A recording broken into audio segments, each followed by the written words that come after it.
الحمد لله الذي جعل إندونيسيا دولة مستقلة بأنواع الآلات المختلفة ولذلك أوجب عيد الأخوة. أشهد أن لا إله إلا الله وحده لا شريك له وأشهد أن محمدا عبده ورسوله الذي لا نبي بعده. أما بعد. Ibtidak kalam yang pertama, tiada kata yang paling indah terbit terurai daripada bibir Bani Adam yang hina-hina, melainkan memuja dan memuji Allah Sang Ilahi Rabbi Jalla wa Azza yang telah memberikan kesempatan serta kesehatan sehingga kita dapat berkumpul pada tempat yang mulia ini dengan tujuan dan maksud hanyalah mencari ridha Allah dengan melaksanakan serangkaian acara musabaqah Qiraatil Kutub yang ke-14. Salawat besertakan salam marilah sama-sama kita tujukan kepada mahkota alam yang berlipur lara di kala duka, pengobat kalbu di kala rindu, penenang hati di kala tersakiti, yakni Habibana wa Nabiyana wa Rasulana Muhammad sallallahu alaihi wasallam.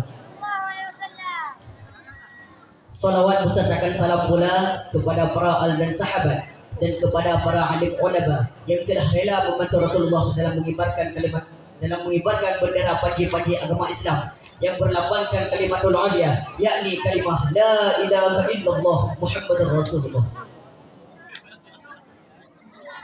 Al-Mukarram wal Muhtaram adai ilallah Syekhuna Abi selaku pimpinan Ma'had Tarbiyah Al-Islamiyah Dayah Talibul Huda, kemuliaan kepada segenap tuan guru musabaqah, kemuliaan kepada segenap tuan juri musabaqah Qiraatil Kutub yang ke-14, kemuliaan kepada segenap tuan guru asatid wal asatidah Ma'had Tarbiyah Al-Islamiyah Dayah Talibul Huda, seterusnya mengalir kepada segenap santriwan maupun santriwati Ma'had Tarbiyah Al-Islamiyah Dayah Talibul Huda.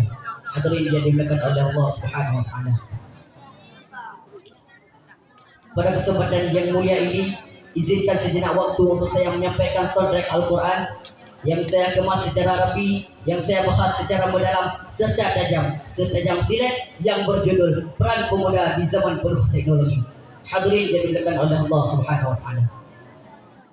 Berbicara mengenai pemuda, pasti identik dengan masa muda, masa yang hebat dan luar biasa, dikarenakan masa muda adalah masa yang paling tepat, masa yang paling kuat untuk senantiasa taat kepada Allah Sang Pemilik Nikmat. Hal ini seirama dengan pendapat salah satu ulama tafsir Al-Quran, Syekh Abu Fida Ismail bin Umar bin Katsir. Beliau mengatakan dalam kitab tafsirnya, syaba wa huwa quwwatun ba'da dhafin, bahwa masa muda adalah masa yang penuh dengan kekuatan setelah sebelumnya berada dalam masa kelemahan. Sehingga pantaslah proklamator kita Bung Karno pernah berkata, "Give me your time, then will I shake you off." Berikan aku 10 orang pemuda, niscaya akan aku goncangkan dunia. Hadirin jadi dimuliakan oleh Allah Subhanahu wa taala. Masa muda merupakan nikmat dari Allah Subhanahu wa taala, di mana kita sebagai pemuda yang dianugerahi bentuk fisik yang kuat, mata melihat dengan tepat, tangan dapat mengangkat benda yang berat, kaki masih bisa berlari dengan cepat, wajah tampan atau cantik yang memikat. Maka gunakanlah wahai pemuda untuk senantiasa taat kepada Allah yang Maha Hebat. Namun justru sangat menyedihkan, memalukan, bahkan memilukan di zaman milenial ini tidak sedikit pemuda yang kaya raya, yang segala ada segala punya, yang istilahnya HP-nya Nokia, laptopnya Toshiba, mobilnya Avanza, kontrakannya di mana-mana, sawahnya lega, duitnya lega, setiap hari makannya disimpan Surabaya. Akan tetapi hatinya tersiksa, hatinya penuh dan drama dikarenakan mereka terjerumus dalam belah penggunaan media dan terunduk kepada rayuan wanita penggoda. Dikarenakan mereka melanggar aturan Allah yang Maha Kuasa. Padahal Syekh Mustafa Al-Mulyani, salah seorang penyangga Mesir, mengatakan dalam syairnya, "Inna fi yadi syubani amru ummati wa fi aqdamiha ayanuha," bahwa di tangan pemuda lah urusan umat ini digenggam, dan pada kaki mereka lah hidup dan matinya umat ini. Takbir! Hadirin yang dimuliakan oleh Allah Subhanahu wa taala.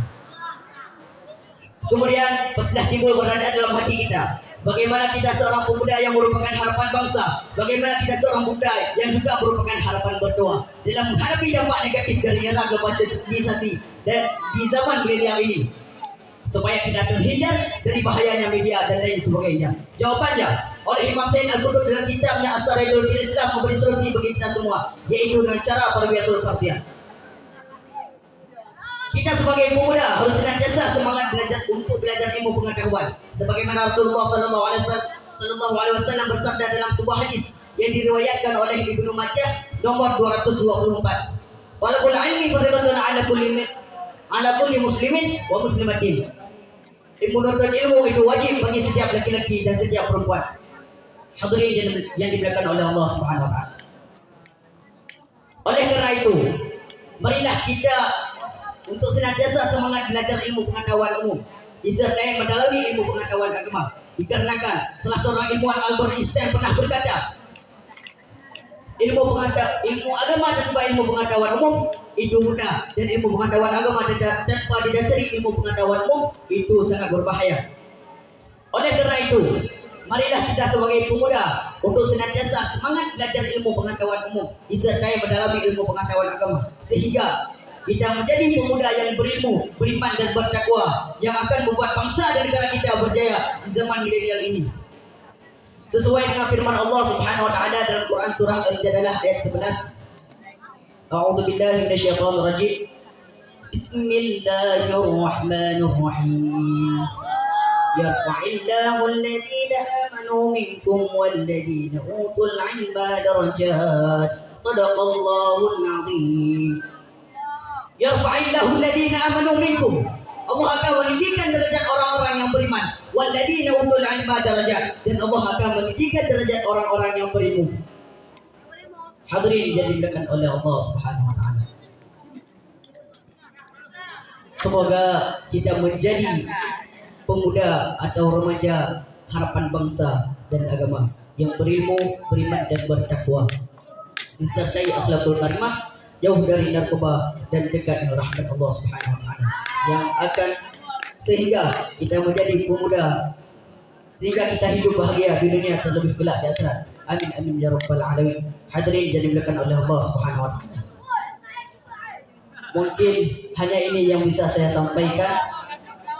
Mudah-mudahan ada manfaatnya bagi kita semua yang mendengarkan, dan bermanfaat bagi saya pada khususnya.